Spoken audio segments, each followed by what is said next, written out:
Geek Out! You one of the best. You got me instead. That's right. It's another episode of Kiss My Podcast. This episode, we're talking all about Asylum, which I spelled wrong in my notes. 1985's Asylum. Joining me for this tirade of The Unmasked is Sam Stone. Hey, welcome back. Or thanks for having me back. Welcome to another episode of Catching Up. I'm Sam. I'm Chris. I'm Jake. I get so dialed into this. It's all good, man. But yeah, I'm kind of not thinking about Kiss today, even though we're doing a Kiss podcast, because we're seeing Star Wars later. That's what I'm mostly excited about. Even after having listened to this album, so am I. Yeah. No, I listened to this first thing this morning. You know, a lot of this Unmasked stuff I've never listened to before, to be quite honest. And we'll go into it obviously in much more detail. But I like this out. I mean, right now, and the last episode, I'll give my final thoughts, obviously. But right now, the worst Kiss album of all time is Animalize. So I'll just leave it right there. Let you know what I'm thinking about this. This is at least a step up. Released in September 16th to be exact, of 1985. Almost born. We're almost there, Sam. Recorded June to July of 1985. And again, Electric Lady Studios, the Right Track Studios in New York City, and produced by Paul and Gene. Yeah. I think they produce almost all of them, after starting with Animalize. Yeah, they're doing a lot of their own shit. Particularly Paul. And although, interesting fact to learn on this album has the last track of that Paul Stanley did by himself until 2012, which is funny because the 80s are Paul Stanley era. Only one single, Tears Are Falling, September 16th, 1985. So the day it was released, the day the single was released. Which means the album probably didn't do that well. No, it didn't. It did fine, but again, mixed reviews. Like we talked about last episode, Bruce Kulick is here. He's in the band. He's a huge improvement and someone who's going to last, a while. But this is his first official time in the band as an official member. Like I said, this lineup, though, he's going to be here. This lineup that they have right now of Eric Carr, Gene Simmons, Paul Stanley, Bruce Kulick is going to be around for a while. Unfortunately, though, that the lineup is forced to change when Eric Carr dies in 1991, same day as Freddie Mercury. Bruce Kulick, though, will stay in the band until 1996 when the reunion tour happens. But I'll go much more into all that when that goes down with the reunion, because there's a lot of stuff I have, a lot of thoughts I have about the reunion and pros and cons of that. Sure. But we don't want to deny Psycho Circus. It's just that's right. It's due. Yeah, that's right. Oh my, I can't believe that album's 20 years old. That's fucking insane. Because I remember buying that. But before we really dive into it, though, there's one little credit I want to give, because I don't know where he's at in the album, but Alan Schwarzenberg, he provides some drum overdubs. So they don't really list where he is, where he's at, but I just want to throw that out there in the world for all you fans of his, so you know that he gets his credit where his credit's due. The Schwartzberg Army. Oh, you never know, man. You never fucking know. But anyway, so yeah, there he is. Good thing is, though, there's only one other kind of guest musician on here. The rest of it's just the boys. It's just the boys. A lot of, not as much help as past albums, but they get some outside help writing tracks as well. Including the intro track, King of the Mountain, written by Paul Stanley, Bruce Kulick, Desmond Child, and sung by Paul Stanley. Pretty cool that Kulick, that's kind of a rite of passage thing with the new guys. They're getting their songwriting credit out of the way pretty early on, and Kulick has a couple on this album, this one in particular. And one of the things you're going to get right off the bat with this as well is a pretty great drum opening and intro from Mr. Eric Carr, especially some double kick, which we're going to hear a lot of on this album. And it's pretty sweet because Eric Carr is a great rock/metal drummer, even though I wouldn't consider Kiss, like I said before, a metal band. He's got metal tendencies, and it shows. This is one of the albums, though, where they do get... I mean, this album is... Would you call it the heaviest album they've done at this point? At this point, no. I think that'd still go to, Creatures. It's funny because a lot of reviews of this say that this is the album where they drop a lot of the heavy and become more glam. Which I don't think is the case. I mean, Animalize, no, I think it's Animalize and Lick It Up have that kind of wrapped up there. I think Asylum does what Animalize tried to do, at least in the sense that they're like, we're taking it back and making it more analog. And it's like, because for me, this is like some pretty heavy sounding Kiss, certainly There's in comparison some heavy stuff, like to the last 2 albums. Yeah, and I think a lot of that comes from Bruce Kulick and letting Eric Carr just go wild. Yeah. And you hear that a lot on this. It also means that because Asylum is a departure from Animalize is a departure from Lick It Up's a departure from Creatures of the Night. What it tells me, this is like the first time I've heard this entire album top to bottom in doing research for this. It tells me that it's very much a band in like identity crisis. Oh yeah, I mean they've been identity crisis for a while, and it's sad because they so clearly found their identity. Like on Love Gun, it's still their most confident album, and then they lost it. And that happens when you go through 3 guitar players since Ace Frehley. You know, it happens when you get a new drummer. It happens when you take your makeup off. It happens when you hit a new decade. You know, and unfortunately, it all comes crashing down multiple times on the band. I think this is a more confident sounding Kiss than Animalize. I think it's less derivative. Like, I think Animalize is them trying to, like I mentioned in that episode, they're trying to do Van Halen. They're trying to do a lot of the hair metal stuff. Yeah. There are certainly hair metal elements to this entire album. Yeah, but it's a heavier. It's definitely a heavier album. The first half of it's much stronger than the second. It's either that or the fact that there is by the last half, track 6, 7, it sounds the fucking same. Like Animalize. Yeah, but the problem is Animalize is just boring and uninspired. There's some fun laced into this, God forbid. Yeah, this opening track, like you were saying, it's a good showcase for both Eric Carr and Bruce Kulick. Yeah, definitely. I mean, you get strong vocals from Paul, and it just kind of returned to a great opener. If I put myself in as a Kiss fan when this came out in 1985, and I had bought Animalize and I was questioning everything, and then I bought this, I'd be excited. Maybe I'm not, Kiss is back, but I'm excited again. This sounds like this could be a fun album. And I don't know, at the end of the day, it's kind of fun. It's a kind of a fun album, There's worse ways to spend your days.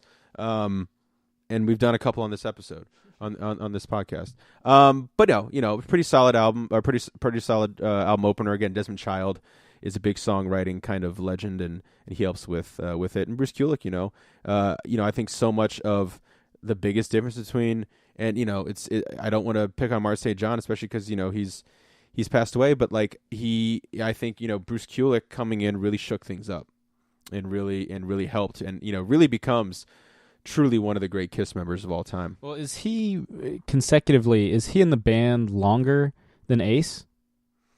He joins here and then he leaves. So he's in for 11 years. Yeah. So Ace is in for he's out before Lick It Up. So he's in longer than Ace is. At least consecutively. Mm-hmm, mm-hmm. So I mean, I think that kind of shows that because this opener kind of is a mission statement for the entire album.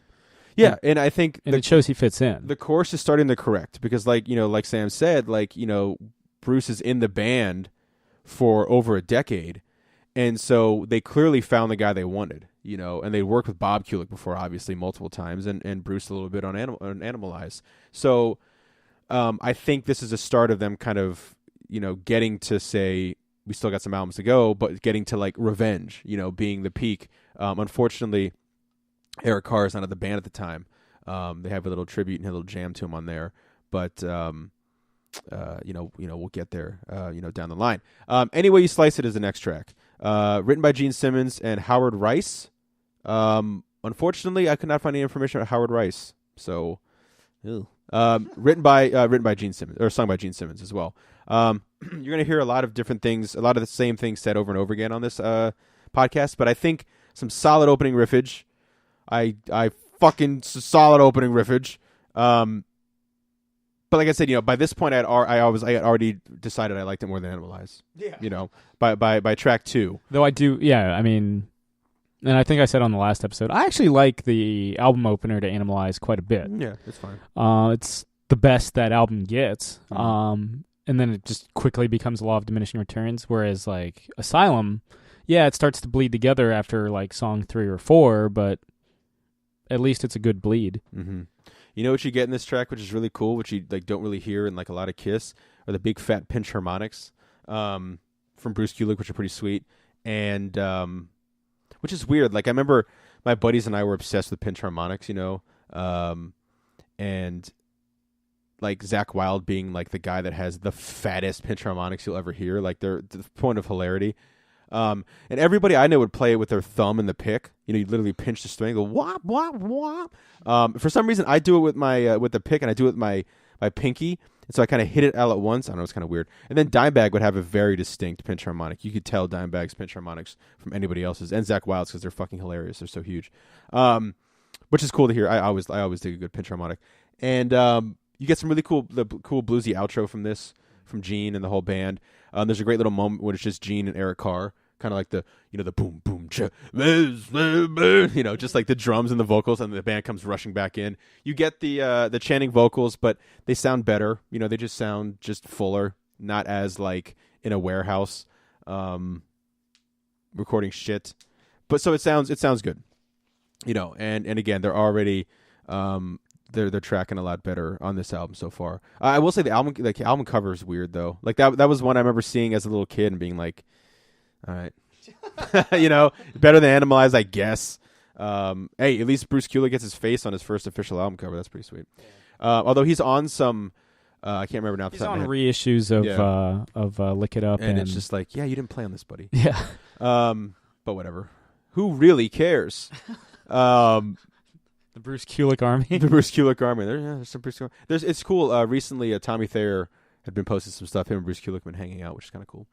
Ace recently in the news, to be topical, which I love Ace. My favorite member of the band. You know, I love the original lineup and stuff. But someone had been asking Ace about a possible reunion, and he said something like, you know, just waiting for Gene to call. Like, you know, it's up to Gene if he would call. And I was like, please do not. Please do not. Because the last time it happened, it was a disaster. I mean, they were fine for a year or two, but it was a disaster for, you know, Paul and Gene, who are like actually Kiss, you know. And, you know, Tommy and Eric are doing just a fine job. They wouldn't bring back Peter, would they? Well, I mean, it'd be pointless. I mean, like, of course, yes, you're going to get a draw from getting Ace back, but Ace is like super out of shape. I don't know how well he knows the Kiss songs, because last time Tommy had to teach him all the Kiss songs over again. Peter, I mean, they might try, but I don't. I really think it was just a soundbite. I really don't think they're going to get back together. I think it's if Paul and Gene are thinking business wise, which why wouldn't they be? I don't think they're going to do that. It would not be in their best interest. And that's coming from me. So take that. Who wants to be lonely, Sam? Track 3. Paul. Okay. Fair enough. Written by Paul Stanley, Desmond Child, and Jean Beauvoir, who we've heard from the last episode, and sung by Paul Stanley. Gene is back, as in Jean Beauvoir. He also provides bass and backing vocals in this track. We'll hear from him again. Hey, guess what? Guess what, lads? Great opening riff. It's there, man. Like they hit you over the head, man, on this album with them, and it's great. And there's a lot of different riffs going on in songs. They're doing a lot of. It's not just not the all same. bluesy. Yeah. It's not all like metal-esque. There's a good variety. Yeah. And you get some very late 70s, early 80s Paul. I guess it's still kind of almost the early 80s, but like, you know, Dynasty era. Unmasked, Lick It Up era, Paul Stanley vocals in the opening, which are cool. Some really great harmonies as well. I dig the harmonies, man. I dig them. And I don't necessarily mean this as a insult, but some of it sounds like it could have been on Music from the Elder. I don't know how it can't not sound like an insult, but some of it sounds like it could have popped up. Yeah. Or I. A world without heroes. Is a world without. You've seen the promo videos. Oh from yeah, that, okay. It's fucking weird. With like man. the beret. Yeah, it's bad. It's bad news. But again, you get some really great tempo changes, and this is a nice kind of pace wise and tempo wise. It's kind of a nice little bring it down a little bit. Really catchy chorus. I would say maybe the catchiest chorus on the entire album. But you know, you get some of that catchy, because like I think Kiss sometimes is so worried about like, are we heavy enough? And they forget everything else. And are we catchy enough? And they forget everything else. Like, are we catchy enough is Unmasked, like the album Unmasked. It's super thin, but it's catchy. And Are We Heavy Enough is Creatures from the Night, and they forget everything else. They're just hitting you over. That it's just Negan hitting fucking Glenn in the head over and over again. That's Creatures from the Night, just loud and in your face. And hey, man, a lot of people like that, and that's fine. And I know other Chris loves it, and that rules. But it's a little too much of the man and not enough of the, So, but I don't know. But here's one thing that they start doing. I'm not a big fan of when the song starts to fade out for no reason. Oh, yeah. Like they don't know how to end it. I hate that. Because also whenever they do it live, they have to come up with this like weird like, bah, bah, and they all like doing like jazz hands to be like, it's over now. I don't know why you'd ever fade out a song. Like unless it was part of some concept, but like fade, and they do it a couple more times. But I've never been a fan of songs that fade out. That just seems weird. Yeah. You know? It's like we don't want the It's like if a party movie to stop. It's like if a movie just started fading out in like mid dialogue. Yeah. Which some of them kind of feel like sometimes. Yeah. I mean, I guess you can say it doesn't fade out, but like Inception is a movie that technically, I feel like Ip Man 3 kind of. I mean, how does it end? I honestly don't remember. Remember, it's got And I like love the that quickest movie. subtitles in the world. Oh yeah, that's right. Yeah, And he's just like, sitting calmly yeah. drinking tea. Yeah, that's right.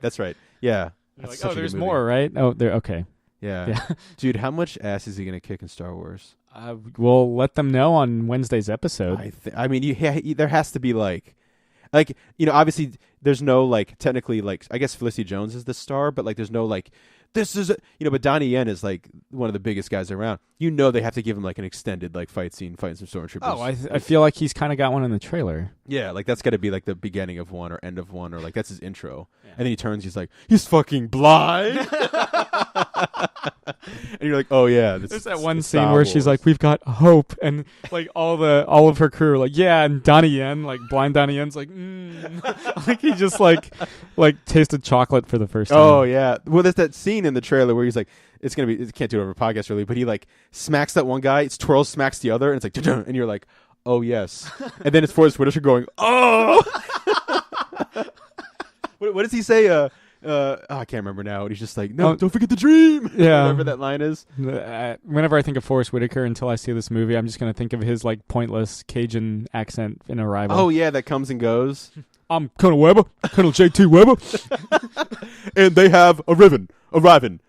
They've arrived. The end. What's the fourth track? Yeah, the fourth track is Trial by Fire. Trial by Fire. Written Heaven's on fire, Trial by Fire. Oh yeah, you have a little thing to tell the people about that song. As an addendum.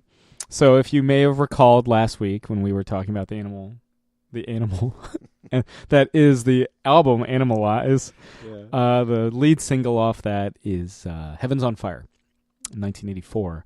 Not the best song on that album, no. but one of the better ones. I say, trying to hold back it's like the only one known from it. Yeah, and that's also the name of the final Jason Aaron Ghost Rider story. Mm-hmm.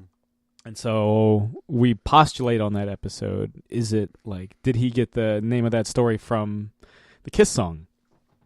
Well, I messaged him thanks to the wonders of the digital world, and he responded within a day, saying that night, saying yeah. And so that's the most exciting thing to ever come out of Animalize is the fact that like 20 years later, a kick-ass ghost story ends is the end of it with like the greatest run of Ghost Rider. Trial by Fire. Speaking of fire, written by Gene Simmons and Bruce Kulick, sung by Gene. We get Mr. Bruce Kulick rocking a songwriting credit with Mr. Gene Simmons this time. Another great little opening from Eric Carr. They really let him loose finally on this one. And it's great because you get to really hear some fucking double kick on this, which is really cool for Kiss. Again, you go back and watch like the Kisstory DVDs, like the volumes and stuff, which are really cool. And they have it's like Dynasty era Kiss, but Eric Carr in the band as the Fox with the orange thrown in there, and he's playing like double kick Detroit Rock City. It's awesome. It's fucking awesome. Again, they're starting to really use like the full harmonies in this, not necessarily just the chanting, but they're using the full harmonies. And the cool thing is in the full harmony stuff, you can clearly hear Paul Stanley vocals. Did I mention on the solo episode or the solo albums one that Gene wanted Paul Stanley to sing on his solo album, and Paul was like no or never responded, so he hired an impersonator that sounded like Paul Stanley in the background. You didn't mention it, no. Yeah. Okay. Well, anyway, that happened. Yeah, it's a fine track. I mean, my favorite part are the vocals. The harmonies are cool. I like hearing them kind of rock. I love when like bands have multiple kind of lead vocalists. And they'll like trade. No, they don't do it in this necessarily, but they trade vocals. Mm-hmm. Obviously, Kiss has done that before. The Beatles have done that before. The Who does that a lot. I kind of mentioned the Who, and and I like also when you can hear like in a harmony or something, you can clearly hear one of the singers kind of break through. Which I don't know. It's kind of a nice little thing. I don't know why this next track's title is so funny. I'm alive. I'm alive. Written by Paul Stanley, Bruce Kulick again, Desmond Child, and sung by Paul Stanley. Again, it really is a showcase for Bruce. Yeah, I mean, and I think some people might be like, it's like his first rodeo, and it's like not his first rodeo. Like the dude's a fucking talented guitar player, and he comes in. He's been around Kiss. He's been with Kiss basically for a year already. On the road with them for the Animalize stuff, and even filmed a promo video. And so yeah, I mean, it's shown out of the way, and I think Kiss, even though most people think it's it's the Gene and Paul show, and it is, I think Gene and Paul were more than happy to see someone step up like this and not be a dick like Vinnie Vincent. Well, I mean, this is their fourth guitarist? Third since Paul, yeah, but fourth all including Ace. Yeah, so at some point, I think they just want somebody they can click with. Yeah, and that's the problem. Like Vinnie was amazing, in terms of like this fast shred speed, but they couldn't click with him. And I think he wanted to like come in and take over the band. It's like, no, it's not going to happen. And then, Mark St. John, like he technically was a great guitar player, but he didn't click with the band. And then had that disease where he couldn't play.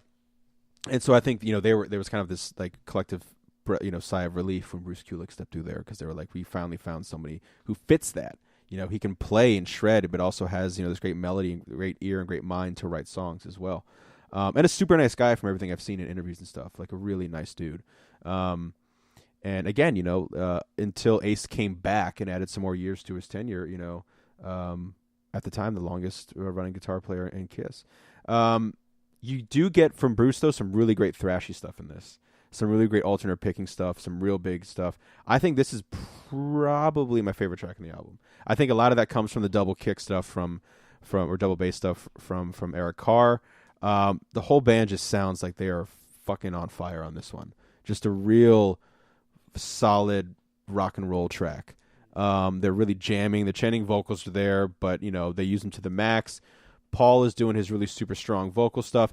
He starts to do something that Gene will do later on in the album. Well, he kind of goes for the high note and holds it. Not necessarily like I Was Made for Loving You high, but kind of like more of like that 80s kind of like high pitched scream wail thing. And where the last track I really like the vocals. This track though I love the instrumentation the best. Like what Sam was talking about, really heavy stuff. This is one of those tracks I'd point to, like probably the heaviest one on the album.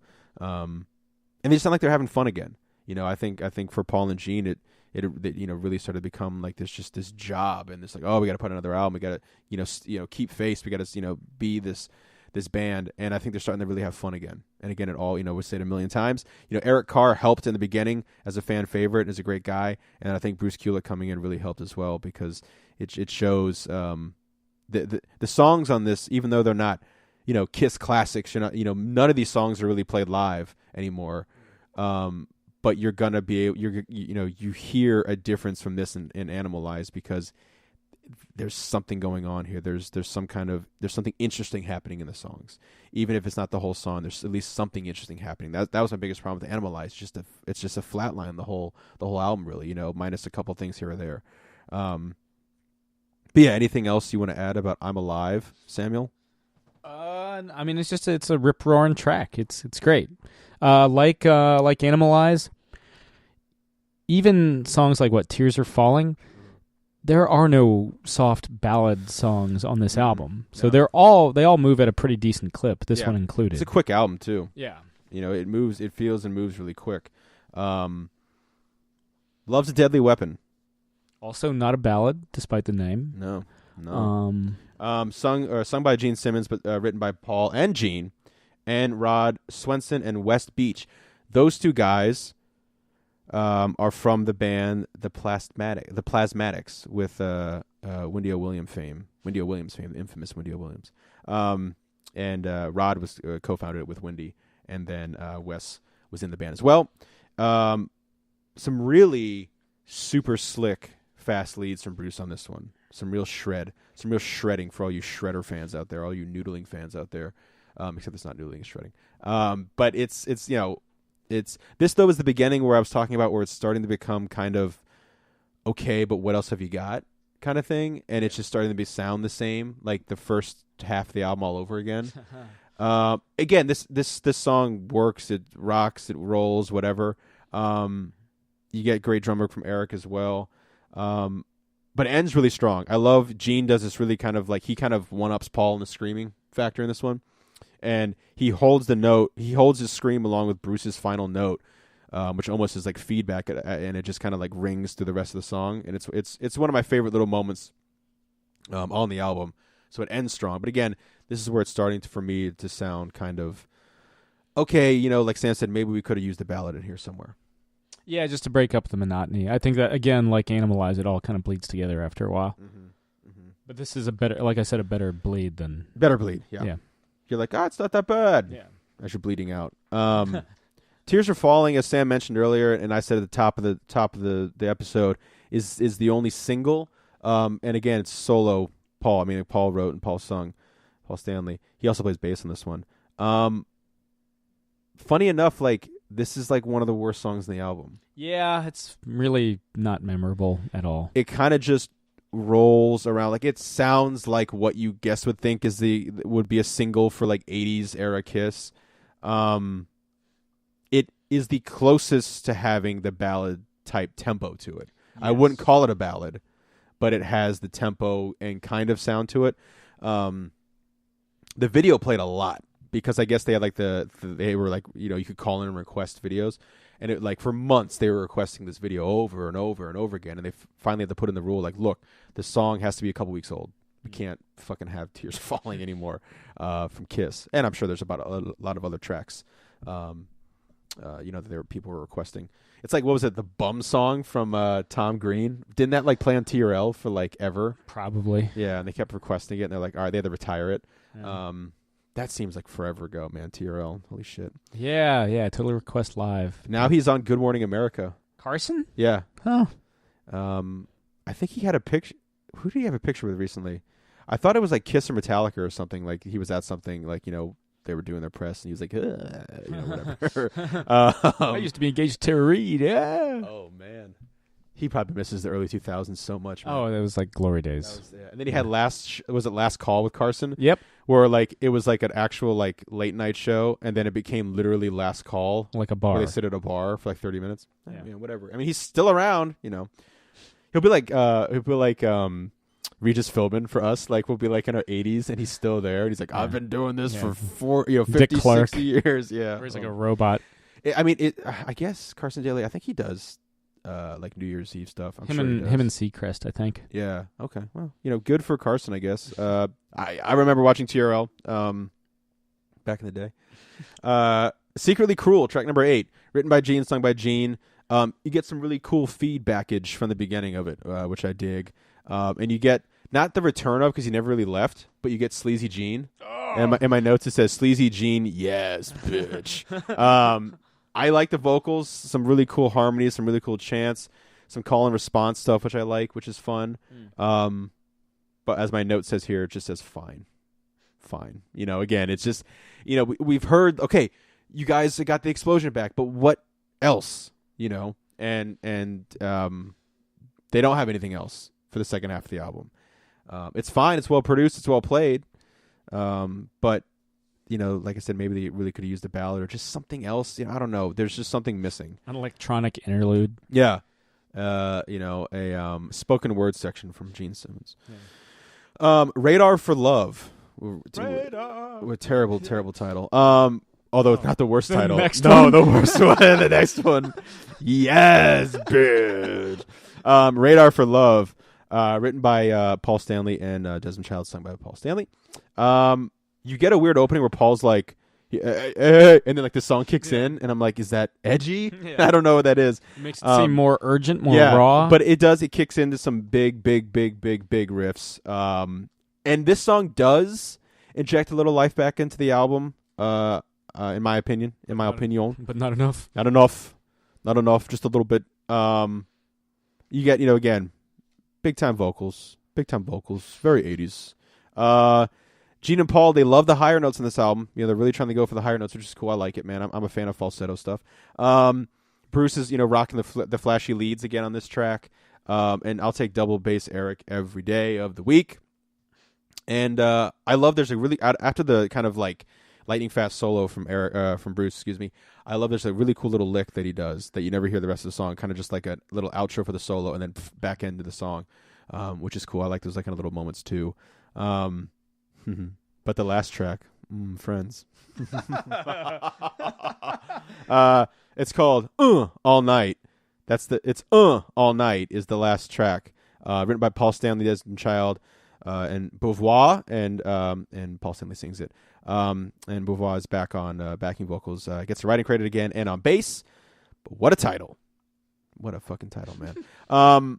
Like a lot of Kiss songs, though, this one was clearly written to be performed and kind of crowd response, to get the crowd singing, hey, and like call and they sing back or whatever.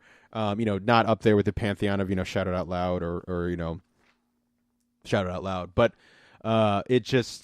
I guess like that was what they were going for. It's overall a silly song, and it doesn't end the album that well. Again, it starts so much better than it ends. I feel like a lot of the songs on this album are like that, especially in the second half, like you were saying. Yeah. And this is like prime example of that. Prime time. Like almost like I was saying earlier about fade outs, they don't know how to quite end it. Yeah, and they fade out a couple times on this album. But again, a pretty stupid title, pretty silly title. But hey, if you didn't like this album, folks, that's okay because they never play any tracks from this live anymore. They do a couple things on the Unmasked stuff. They play it here and there, and then when Ace is back, they play like one or two tracks. Mostly just Tears Are Falling, and I think as late as like 2012. But I don't think anytime since really. Maybe on the Kiss Cruise or something they'll do something like that. But this is one of those albums that they kind of sweep under the rug, which is usually a good example of how they feel about the album. Most of the era. Yeah, really. I mean, again, Paul is very quick to be like, "Hey, we sold a shit ton of albums," and they did. I think collectively, worldwide, they sell 15 million albums during the entire Makeupless era. Which is fucking a lot, Having said that, how many albums is that? That's like Lick It Up, Animalize, Asylum, the whatever cocking. Is it Crazy Nights? Hot in the Shade, Revenge. So just those 6? Yeah. So across 6, they sell 15. I think Lick It Up alone is like...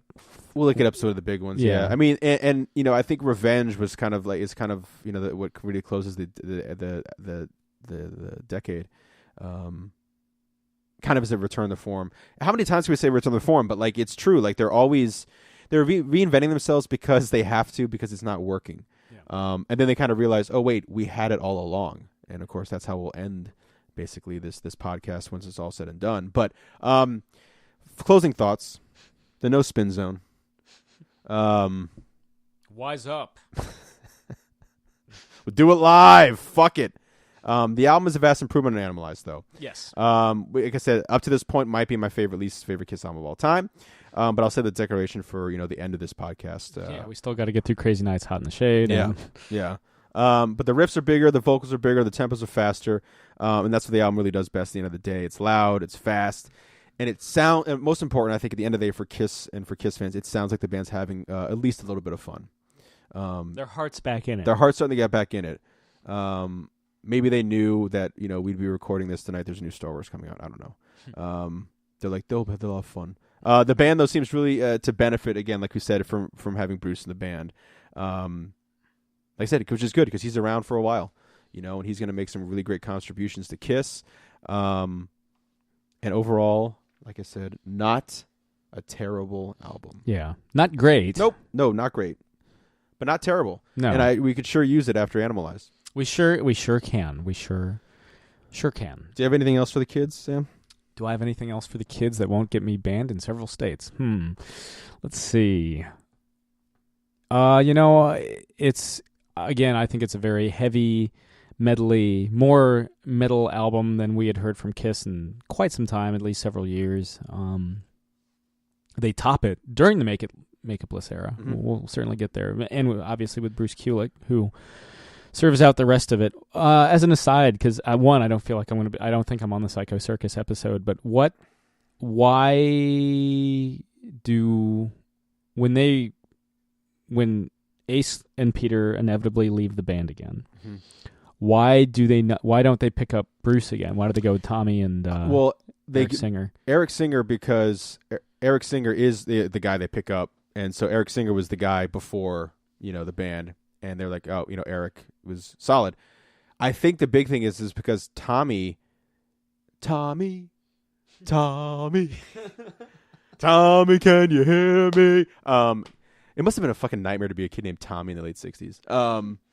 But I think the big reason is because Tommy Thayer was there, starts to get there at the later end, and working for Kiss, and he is the guy that reteaches reteaches Ace, and he's a younger guy, I guess, maybe, and I think it's really because he was there, and I don't think they were going to put Bruce in makeup, and my kind of like controversial statement is on the whole thing, and I'll expand on it when we get to it later, is that I love Ace and I love Peter, but I almost kind of wish we could have seen what would have happened with what I think is the musically the best sounding lineup of Kiss, which is Bruce Kulick on guitar, lead guitar, Paul Stanley on rhythm and vocals, Gene on bass and vocals, and Eric Singer on drums.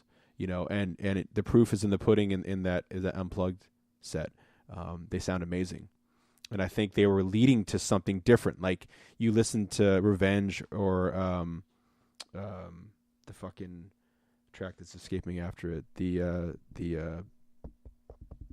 whatever Sessions, the one after it, I can't remember off the top of my head, but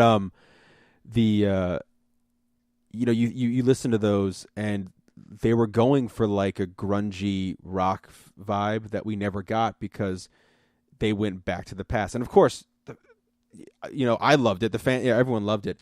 But you like to think back and kind of play like what if, and that had to be a bummer for Bruce Kulick, because I think Bruce and Eric Singer, at the time thought he was done forever, but probably with Kiss. But when they saw Ace and Peter come back, they had to know, shit, our time is up. And they had put so much in that band, especially Bruce Kulick at that point. Eric Singer, not as much, but Carnival of Souls, by the way, that's the name of it. Carnival of Souls is the one after Revenge. That's got some really cool stuff on it, and I think is a kind of a nice example of like where they would have gone. But of course, that's not what happened. We got the original lineup back for Psycho Circus, which is cool, and of course, even though it's a reunion album, I think the full band only plays on like 2 tracks together, which I didn't find out till years later after buying it, and I was kind of bummed. But it's kind of par for the course with Kiss. Anyway, that was Asylum, which I spelled wrong again on my notes. I don't know. That's funny to me. But how'd you spell it? Asylum? I put too many L's. Okay. There's just like 10 L's in there.